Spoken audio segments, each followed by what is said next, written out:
हमें सरकार ने ऐसे टाइम पे धोखा दिया है, पूछे मत। हमारा सारा गुजर बसर सारा बंद कर दिया है। हमें यूज़ करा गया है, पॉलिटिक्स के बीच में हमें फंसाया गया है। और किसी को इस बात से कोई फ़र्क नहीं पड़ता कि किसके बच्चे भूखे मर रहे हैं। और हम 10 वर्ष से इस सेवा में लगे हुए हैं और आज हमें ये कह दिया गया है कि आप अपने घर जाइए। कर्जा ले लेके इतना खा लिया, जो कर्जा देने वाले थे वो भी अपने पैसा मांगने पर आगे हैं। निकाल दिया गया जॉब से। हमें तो हमारी जॉब भी चाहिए, उसकी डिमांड में भी हम बैठे हुए। हमें हमारी जॉब रिटर्न में दें कि हमें नहीं निकाला जाएगा। आज आ जाएगा, कल आ जाएगा, अगले हफ्ते आएगा, पीछे आ जाएगा, ऐसे करके बोलते रहे, इसीलिए करते गए और आज इन्होंने बिल्कुल हटा दिया, घर बिठा दिया बिल्कुल। देश की राजधानी दिल्ली में लगातार पिछले 7 दिनों से डीटीसी मार्शलों का धरना चल रहा है। और एक बात हम आपको बता दें कि यहाँ जब धरना चल रहा है, ये जगह जो है दिल्ली सचिवालय है और दिल्ली सचिवालय में दिल्ली सरकार के तमाम वो विधायक, तमाम वो मंत्री बैठते हैं, लेकिन उनके कानों तक जो है इनकी बातें नहीं पहुंच रही। एक तरफ जो है नारायण मूर्ति कहते हैं कि भारत के युवाओं को 70 घंटे हफ्ते में काम करना चाहिए, लेकिन जरा सोचिए कि जिन लोगों को काम करना चाहिए उन लोगों को सरकार जो है छुट्टी दे रही है, बेरोजगार कर रही है, तो ये लोग 70 घंटे कैसे काम करेंगे। अब ऐसे में दीपावली आने वाला है, इन लोगों को अभी तक सैलरी नहीं मिला और इन लोगों को जो है अब जॉब से निकाल दिया गया है। सरकार सिर्फ आश्वासन दे रही है कि इन लोगों को होम गार्ड के तौर पे रखा जाएगा और डीटीसी मार्शलों को हटाया जाएगा। तो साफ तौर पे एक सवाल उठता है कि क्या अब महिला जो बस में चढ़ती हैं वो सुरक्षित है, जो जेब कतरे बस में चढ़ते हैं वो इनके बिना सुरक्षित है। एक बार तस्वीर दिखाइए कि चारों तरफ अगर आप कैमरों की नज़र से देखें और दिल्ली सरकार तक ये बात पहुंचनी चाहिए कि ये जो युवा है, जो भारत के लोग हैं, ये लोग किस तरह से एक के बाद बेरोजगार होते जा रहे हैं, लेकिन सरकार जो है वो प्रचार करने में लगी है, अपना कुर्सी बटोरने में लगी है, लेकिन इन लोगों की सुनी नहीं जा रही। सबसे पहले जुड़ते बातचीत करते हैं। क्या नाम है सर? शैलेश कुमार। शैलेश जी, कहाँ से आए हैं आप? द्वारका सेक्टर 2। अच्छा, अभी आप डीटीसी मार्शल थे? जी, अभी डीटीसी मार्शल थे। हाँ। अब इनका ऑर्डर आ गया है, कल से बिल्कुल हटा दिया गया है। हाँ। और 5 महीने से हमारा वेतन नहीं दिया गया है। तो 5 महीने से वेतन नहीं मिल रहा था, फिर आप काम क्यों कर रहे थे? क्या करें सर, मजबूरी थी जब से कर रहे हैं कि आज आ जाएगा, कल आ जाएगा, अगले हफ्ते आएगा, पीछे आ जाएगा, ऐसे करके बोलते रहे, इसीलिए करते गए और आज इन्होंने बिल्कुल हटा दिया, घर बिठा दिया बिल्कुल। कितनी उम्र होगी आपकी? सर 37 साल उम्र। और परिवार में कितने लोग होंगे? 5 मेंबर हैं सर। क्या करेंगे अब आप? अब सर क्या करें, बिल्कुल कोई सहारा ही नहीं है इस समय। वो आगे नौकरी नहीं मिल सकती कहीं, क्या करें, बेरोजगारी है, बहुत परेशानी है। जो ये आलम है, क्या नाम है सर? विजय शंकर है। अच्छा विजय जी, आप कहाँ से आए? हम कैरी डिपो से हैं। आप कब से ड्यूटी कर रहे थे? ड्यूटी 4 साल से लगातार कर रहे थे। अब हटा दिया इन्होंने कल। अब सरकार कह रही है आप लोगों को आराम करने की। वो बेरोजगार कर दी, हम लोगों को तनख्वाह भी नहीं दी। तनख्वाह रोक रखी है उन्हें, तो पैसे बगैर किसी का काम ही नहीं चलता और पैसे तो चाहिए ही चाहिए। सरकार को तो जल्दी से जल्दी पैसे रिलीज कर देना चाहिए सबको, सभी मार्शलों को पैसे कम से कम दे देनी चाहिए। पैसे के साथ साथ नौकरी भी देनी चाहिए उसको। जो मान लीजिए एक तरफ जो है वादा किया जा रहा है सरकार के तरफ से कि आप लोगों को जो है होम गार्ड के तौर पे नियुक्ति की जाएगी। सर, होम गार्ड के तौर पे नियुक्ति करेंगे तो हमारी 50 साल उम्र हो गई। हाँ। हम कैसे उसमें भर्ती हो सकते हैं? हमारे जैसे साथी 50 साल के बहुत सारे हैं। हाँ। और कुछ हाइट में छोटे भी हैं, जो कम उम्र वाले जो हैं वो हाइट में छोटे हैं, वो कैसे होम गार्ड में हो जाएंगे? हमें तो ये पक्का उम्मीद चाहिए ना उनसे। 60 साल हम उम्र तौर पे कहा जाए कि आप लोगों के साथ राजनीति की जा रही है। राजनीति पक्का है, राजनीति करी जा रही है हम लोगों के साथ। डीटीसी मार्शल अब जो है राजनीति के शिकार हो रहे हैं। क्या नाम है सर? रूपकमल। अच्छा रूपकमल जी, आप कहाँ से? मैं द्वारका सेक्टर 8 से आया हूँ।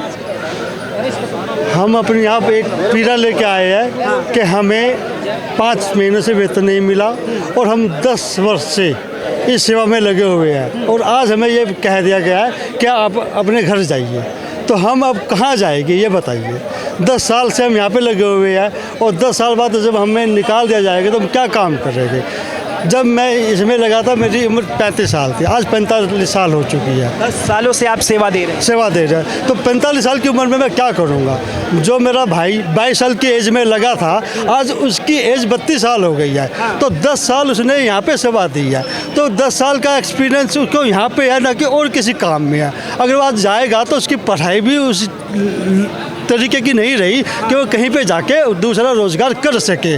तो वो भाई अब क्या करेगा, एकदम अपने घर परिवार को कैसे चलाएगा, अपने बच्चों का लालन पोषण कैसे करेगा। ये हमारे सामने बहुत गंभीर समस्या खड़ी हो गई है। सरकार को हमारे बारे में सोचना चाहिए, सरकार को हमारे बारे में ध्यान देना चाहिए।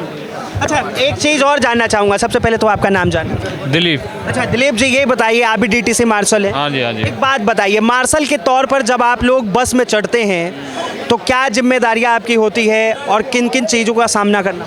जेब कतरों को पकड़ना होता है कि किसी की चोरी ना हो, और महिलाओं को सीट वगैरह दिलवाना होता है, और जो छेड़छाड़ ना हो। कोई व्यक्ति बाहरी तत्व आके महिला से छेड़छाड़ ना करे, सबसे पहले महिला की सुरक्षा का विशेष ध्यान रखते हैं हम पहले।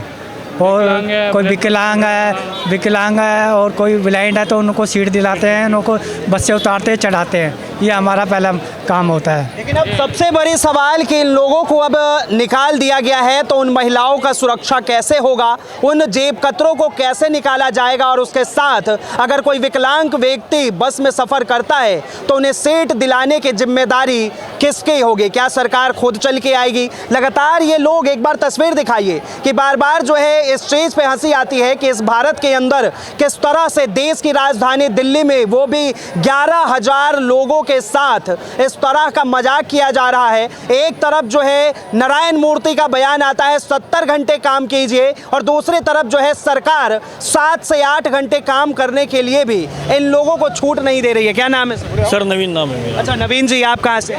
मैं दिल्ली क्लस्टर डिपो से, क्या डिपो से। कब से आप सेवा दे रहे हैं? करीब 4 साल करीब हो गए हैं। अब आप लोगों को जो है निकाल दिया गया है। जी बिल्कुल निकाल दिया गया है। जितने भी हमारे मार्शल भाई हैं सभी पीड़ित हैं, बेरोजगार हो गए हैं, 4-5 महीने से तनख्वाह नहीं आई है, और लोगों के ऊपर कर्जा हो गया है। कर्जा ले लेके इतना खा लिया, जो कर्जा देने वाले थे वो भी अपने पैसा मांगने पर आगे हैं। त्यौहार आ गए हैं, छोटे छोटे बच्चे हैं, उनके कैसे त्यौहार मनाएंगे हम लोग, ये बताइए आप। मकान मालिक हमसे अपना किराया मांगता है, हमारा सामान बाहर फेंक दिया है, और त्योहार का टाइम नज़दीक आ रहा है।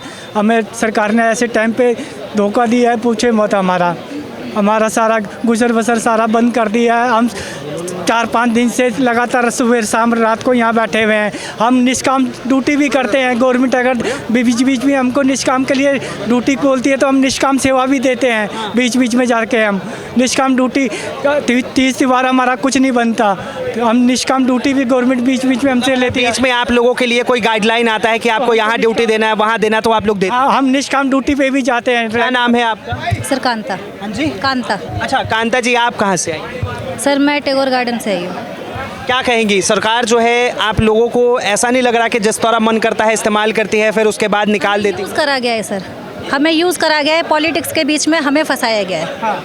और किसी को इस बात से कोई फ़र्क नहीं पड़ता कि किसके बच्चे भूखे मर रहे हैं, किसके घर वाले भूखे मर रहे हैं। हम अपने घर परिवार, अपने बच्चों को छोड़ कर यहाँ पे आ रहे हैं, किसी को कोई फ़र्क नहीं पड़ रहा, सिर्फ अपनी खिड़कियों में से झांक रहे हैं और अंदर हो जाते हैं। 7 दिनों से आप लोग प्रोटेस्ट कर रही है। एक बार तस्वीर दिखाइएगा कि ये सामने जो आपको दिख रहा है ये शीश महल तरह है, ये जो है दिल्ली सरकार का दिल्ली सचिवालय है, और यहाँ पर तमाम दिल्ली सरकार के, चाहे वो मंत्री हो या फिर विधायक हो, वो तमाम लोग यहीं बैठे रहते हैं। लेकिन अभी तक जो है कोई मिलने आया आप लोगों को? कोई नहीं मिलने आया, और हमें इतना बुरा रिजल्ट दिखाई दे रहा है ना कि शायद हम लोगों को बेघर कर दिया गया है। बेघर 3 मार्शलों ने सैलरी आपकी भी 5 महीने की? यस सर, हमारी सैलरी रुकी हुई है और उम्मीद भी नहीं है कुछ भी। और ये लोग सुसाइड करने पे, अब ये 3 मार्शल तो सुसाइड कर चुके हैं, और ये हमें सुसाइड करने पे मजबूर कर रहे हैं। किया जा रहा है। कल एक हमारे मार्शल भाई हैं, वो हार्ट अटैक से उनकी मौत भी हो चुकी है, और आज उनको दफना के आए हैं, जब वो जला के आए हैं, जब हम यहाँ पर आके बैठे हैं, क्योंकि उनको पता लग गई कि कल से नौकरी से भी हटा दिया, 5 महीने से वेतन नहीं आया, बहुत डिप्रेशन में चल रहे थे, बहुत परेशान से। सुखदेव जी जिनका नाम है, द्वारका सेक्टर 2 में मार्शल थे बतौर। मतलब इसी वजह से कि इसी वजह से सर वो बिल्कुल अटैक से ख़त्म हो चुके हैं। सैलरी और नौकरी की दोनों ने सुनी उन्होंने, तो उनको सदमा बर्दाश्त नहीं हुआ, और सरकार सुनने को राजी नहीं है, ना कोई आता है पूछने, ना ही सरकार, दिल्ली सरकार हमारे साथ खड़ी हुई है। अभी कहा गया है कि आप लोगों के जो सैलरी है वो दीपावली से पहले आप लोगों के अकाउंट में डाल दिए। सर इसके बारे में तो कुछ कह नहीं सकते, क्योंकि सरकार अपनी मनमानी कर रही है एक तरह से। लेकिन हाँ, मैं एक चीज़ कहना चाहूँगा कि वैसे तो एक सरकार एक तरफ से ये बोलती है कि मतलब अपने बच्चों को पढ़ाओ, लेकिन अभी जो फिलहाल करंट चल रहा है वो हमारे बच्चों के साथ खिलवाड़ चल रहा है, क्योंकि हमारे पास पैसा नहीं है, उनको खिलाएंगे क्या और कहाँ से पढ़ाएंगे हम बच्चों को? सबसे बड़ी सवाल यही है। मैं एक क्वेश्चन करना चाहता हूँ, जैसे कि जो कहते हैं प्राकृतिक आपदा के लिए ADCD, जब हम मार्शल की ड्यूटी कर रहे थे तब भी प्राकृतिक आपदा में ड्यूटी कर रहे थे, तो इस बात को क्यों ख़त्म कर रहे हैं कि जो है मार्शल की ड्यूटी करेंगे तो प्राकृतिक आपदा की ड्यूटी नहीं करेंगे? प्राकृतिक आपदा की भी करेंगे ड्यूटी तो मिलनी चाहिए। मतलब आप लोग चाहते हैं कि सरकार आपको किसी भी तरीके से ड्यूटी दे, जहां भी दे। प्राकृतिक आपदा भी करेंगे हम। जो भी आए थे, हमारे कोविड आया था तब भी मार्शलों ने ड्यूटी करी थी, हैं? सारा जो मार्शलों ने संभाला था कोविड को। सारे चीज जो है कोविड में सबसे बड़ा योगदान रहा। तो साफ तौर पे इस चीज को लेकर प्रधानमंत्री नरेंद्र मोदी ने जो है खुद ही इन लोगों का धन्यवाद किया था और खुद ही जो है उनने टैग दिया था कि ये जो है कोरोना वॉरियर्स हैं। और इन लोगों ने साफ तौर पे उस टाइम, अगर दिल्ली पुलिस हो साथ में या फिर डॉक्टर हो, उन लोगों के साथ कदम से कदम मिलाकर इन लोगों ने काम किया। एक बार तमाम यहाँ पे महिलाएं हैं, उनसे जुड़ते हैं, बातचीत करते हैं। क्या नाम है आपका? मेरा नाम संजू सिंह है और मैं कैर डिपो की मार्शल हूँ। अच्छा, ये बताइए, आपके भी 5 महीने से सैलरी नहीं है? सर ओबियसली हम यहाँ सैलरी के लिए बैठे, 5 महीने हो गए, हमारी सैलरी 6ठा महीना स्टार्ट हो गया सैलरी का, आई नहीं है सैलरी। और हमारे सारे भाई बहन परेशान हो रहे हैं। यहाँ तक कि लेडीज़ों ने करवा चौथ भी यही मनाया है, यही रोड पे बैठ के मनाया है। अपने बच्चों को छोड़ दिया, हस्बैंड तक उनके घर पे रहे, यहीं पे। अभी आप सैलरी के लिए बैठी हैं, लेकिन कल ये भी पता चल गया होगा कि आप लोगों को जो है जॉब से निकाल दिया गया जॉब से। हमें तो हमारी जॉब भी चाहिए, उसकी डिमांड में भी हम बैठे हुए। हमें हमारी जॉब रिटर्न में दें कि हमें नहीं निकाला जाएगा, सैलरी भी दें, तो दोनों लेके यहाँ से उठेंगे, दोनों ही चाहिए हमको। ये साफ तौर पे कह रही हैं दोनों लेके उठेंगे, लेकिन सामने सरकार के तमाम मंत्री है, कोई मिलने आया? बिल्कुल कोई नहीं आया सर। और सबसे बड़ी बात ये है सर, जे हमारे तमाम मंत्रियों को पर्व है, नवंबर में पर्व है, लेकिन हमारे लिए कोई पर्व नहीं है सर। एक आपके चैनल के माध्यम से एक मैसेज जानना चाहते हैं सरकार से। जो एक बात बताइए, ये ट्रांसपोर्ट का प्रोजेक्ट अभी चालू है, तो फिर डिफेंसी कैसे हट गए, क्यों हट गए? अच्छा, ये सर 1 मिनट, क्या हमारी ज्वाइनिंग के समय हमारी वेरिफिकेशन नहीं किया गया था? और नहीं किया गया तो क्यों नहीं किया गया? कमी हमारे में है या सरकार में है? राइट? जब उनमें कुछ कमी थी तभी तो हमारी गलत तरीके से मेरी गलत तरीके से हम सब डिफेंसी नहीं आए हैं, लीगली आए हैं। बट ये ऑफिसर का नाम है, हम अनलीगल तरीके से ज्वाइन हुए हैं। मेरा नाम नासरीन है। अच्छा नासरीन, आप कहाँ से आई? जी मैं जहांगीरपुरी से आई हूँ। आप भी DTC मार्शल? जी हाँ बिल्कुल, मैं भी मार्शल हूँ। अच्छा, आप बताया जा रहा है कि महिलाओं को जो है या फिर बसों में जो है अब DTC मार्शल की ज़रूरत नहीं है, क्या लगता है आपको? जी देखिए, मार्शलों की तो हर किसी को ज़रूरत है और हमें भी ज़रूरत है भाई, ड्यूटी की, जॉब की। हमारी चलो उम्र इतनी नहीं है, जिन भाइयों की इतनी उम्र हो गई उनसे पूछो वो अपना घर कैसे चलाएंगे? उन्हें तो सरकारी जॉब भी नहीं मिलेगी। सरकार तो अपनी सरकार बन के बैठी है, उन्हें तो भाई फंड मिल रहा है, उन्हें तो हर जगह से पैसा मिल रहा है। हम गरीब इंसान कहाँ जाए? हम बताओ इतने मजबूर हो गए कि हम घर में बैठने वाली बहन बेटियां। एक सवाल, सीधा सवाल, क्या दिल्ली के बस में जो है महिलाएं सुरक्षित हैं? जी हाँ, हमारे रहते हुए तो सुरक्षित थी। अब सुरक्षित रहे? जी अब हमें नहीं पता, वो जाने और सरकार जाने। जब उन एक आधों को जब मामला सामने आएगा तो सरकार खुद ही जान जाएगी कि मार्शल जरूरी थे या नहीं है। अर्चना जैन। अच्छा अर्चना जी, आप कहाँ से आई हैं? मैं सराय रोल्ला से आई हूँ। ये बताइए, 5 महीने से आपकी भी सैलरी नहीं है? हाँ जी सर, 5 महीने हो गए हैं, ये 6ठा महीना लग गया है, हमारी सैलरी नहीं आई है। हम बहुत परेशान हैं, घर की बिल्कुल आर्थिक स्थिति ख़राब हो चुकी है। हमारे सहारे ही हमारा घर चल रहा था और अब घर में बहुत दिक्कत हो रही है। घर में बूढ़े माँ बाप हैं, उनका दवाइयों का खर्चा इतना हो रहा है कि लोगों से उधार मांग मांग के घर चलाना पड़ रहा है। अब कोई हमें उधार भी नहीं दे रहा है, सबों ने मना कर दिया है कि हम कहाँ से दें, क्योंकि आपका तो कोई ठिकाना नहीं है कि कब तनख्वाह आएगी आपकी। घर में हमारे ही सहारे हमारे छोटे भाई बहन पढ़ रहे थे। हमें एक चीज़, अभी तक जो है किसी भी पार्टी के नेता, मंत्री, विधायक मिलने आए आप लोगों से? सर हमारे से अभी तक कोई भी मिलने नहीं आया। हमें 6 दिन हो गए धरना प्रदर्शन करते हुए, दिन रात हम यहाँ रह रहे हैं कि सरकार का कोई भी विभाग से कोई भी मंत्री या अधिकारी हमें आए, कुछ बताए हमें। या जो ये होमगार्ड में भर्ती करने के लिए बोल रहे हैं, उसमें भी क्या है कि अगर हमें ऐसे ही जैसे हमें सिविल डिफेंस में लिया गया है, ऐसे ही हमें होमगार्ड में ले लिया जाए तो हमें कोई परेशानी नहीं है। हमें 60 साल तक हमारे को पक्की नौकरी चाहिए। तमाम बड़े सवाल हैं, सरकार से सवाल पूछा जा रहा है। इधर की एक बार तस्वीर दिखाइए, किस तरह से आप अगर देखेंगे तो लगातार जो है पिछले 7 दिनों से ये लोग प्रोटेस्ट कर रहे हैं। एक बार अब क्या कैमरा जरा इधर घुमाइएगा और पीछे मेरे दिखाइएगा किस तरह से जो है यहाँ पर पीछे दिल्ली सचिवालय दिखेगा। और तस्वीर देखिए, क्या नाम है सर, क्या कहेंगे? सर नवीन है, अभी थोड़ी देर आपसे बात हुई थी। मैं ये कहना चाहता हूँ, सरकार कह रही है कि हमें होम गार्ड में कर दिया जाए। एक बार किसी की एज निकल गई है, किसी की हाइट छोटी है, ठीक है, कोई फिजिकल फिट नहीं है, 50-60 साल उम्र होगी या 45 होगी, तो क्या होम गार्ड में जाएगा? उसका प्रोसेस पहले रनिंग, मेडिकल, रिटर्न, तीनों चीज़ें होंगी। हमें 4 साल 5 साल का एक्सपीरियंस है, आप हमें DTC में क्यों नहीं ट्रांसफ़र कर देते? आप हमें ट्रांसपोर्ट को क्यों नहीं दे देते? हमें रोज़गार दिया है, आप बताइए ऐसी कौन सी सरकार है जो रोज़गार देती है, ये छीनती है? अच्छी सरकार कौन है? पब्लिक को बताइए आप मुझे, पब्लिक क्या चाहती है?